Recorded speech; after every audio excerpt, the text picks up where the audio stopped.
ওনাকে সাবধান করে দেন, ওনার বিরুদ্ধে 64টা জেলায় মামলা হচ্ছে। আমার যত ফ্যানরা আছে সবাই রেডি করে আমি মত দেওয়ার সাথে সাথে মামলা করব। আমি মত না দিলে মামলা করবে। কোথা থেকে আসলাম, উনি যখন প্যানেল করলেন আমাকে ভাইস প্রেসিডেন্টের নির্বাচন করালেন, তখন উনি কি ভুলে গেছিলেন যে আমি কিভাবে মেম্বারটা আসলাম? আর একটা for your information for all, যে আমাকে মেম্বারশিপ দিয়েছে তখন প্রেসিডেন্ট ছিলেন সাকিব খান এবং সেক্রেটারি ছিলেন অমিত হাসান। ঠিক আছে, তো এই বিষয়ে আমার মনে হয় যে উনি উনি কখন কি বলে নির্মল আক্তার আমি বুঝি না। আমার মেম্বারশিপ নিয়ে কোনো রকম প্রশ্ন কারোরই নাই। ওনার ইদানিং ওনার ব্রেনে জাগ্রত হয়েছে, এটা আমার মনে হয় ঠিক হয়ে যাবে বিষয়টা। আমি প্রস্তুত হয়ে আছি, বরঞ্চ ওনাকে সাবধান করে দেন, ওনার বিরুদ্ধে 64টা জেলায় মামলা হচ্ছে।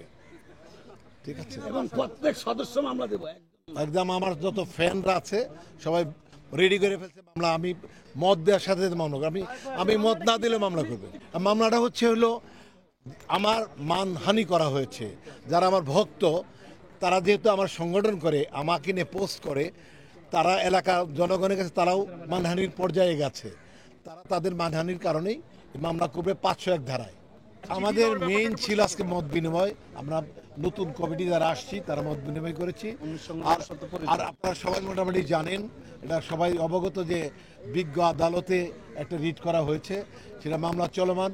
ওইখানে আমরা মানে আদালত প্রতি আমাদের সবারই ওইটা এখানে আইনের পক্ষেই আইনের ভাবেই যাবে। ওই বিষয় নিয়ে আমরা কোনো আলোচনা করিনি। আমরা আলোচনা করেছি যে মিডিয়াতে নানানভাবে বিশৃঙ্খল বক্তব্য আসছে, একজন আরেকজন খাটো করছে, এটা যাতে আর কন্টিনিউ না করে, এই জন্য আমরা 19 সংগঠনের কাছে দাবি করেছি।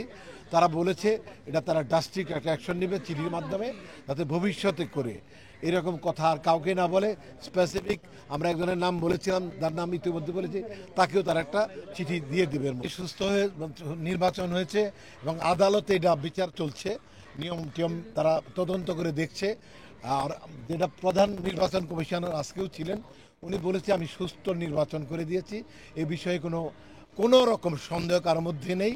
আরেকটি বিষয় যেটা জানতে চাচ্ছেন আমি ক্লিয়ার করে যাচ্ছি, যে যাকে আমরা নোটিশ করেছি যে জবাব দেওয়ার জন্য, ওটা চলমান, ওটা 7 দিন, তারপরে 5 দিন, তারপর 3 দিন, তারপরে আমরা ওটা ডিসমিস করে দেবো।